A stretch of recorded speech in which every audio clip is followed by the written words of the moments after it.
Hello guys, হঠাৎ করে auto কোথায় থেকে আসছে এটা নিচ থেকে। তো জানতে হলে পুরো ভিডিওটা দেখো। আর এটা সেই ঐতিহাসিক জায়গা যেটা পুরো ভিডিওটাতে বিস্তারিত জানানো আছে। তো ভালো লাগলে লাইক কমেন্ট শেয়ার। গাইস, তো বেহুলা লক্ষীন্দরের কথা অনেকেই শুনছো। তো আজকে প্রথম হচ্ছে আমরা দেখাবো যে বেহুলা সেই নদী, 7 সমুদ্র 13 নদী পার করে বেহুলা গেছিল সেই লক্ষীন্দরের প্রাণ ফিরিয়ে আনতে। তো আজকে সেই বেহুলা নদীটা পার করব কিভাবে, দেখো কতটা কষ্টকর জায়গা আর একটু রিস্কের মতো আছে। তো দেখতে হলে অবশ্যই পুরো ভিডিওটা দেখতে হবে। তো চলো দেখাই কিভাবে হচ্ছে বেহুলা নদীটা পার করব কাঠের ব্রিজ দিয়ে। এই যে সেই বেহুলা নদীটা পুরো কচুরি পানায়। তো দেখো এবার হচ্ছে সেই খাড়া ঢালটা পার হবো।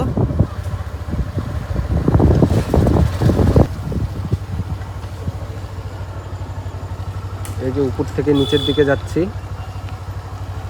পুরো পাহাড়ের ফিল, একদম পুরো পাহাড়ের ফিল। যারা পাহাড়ে যাবে অবশ্যই এই জায়গাটা প্র্যাকটিস করে নেবে। এই দেখো ব্রিজটা জাস্ট,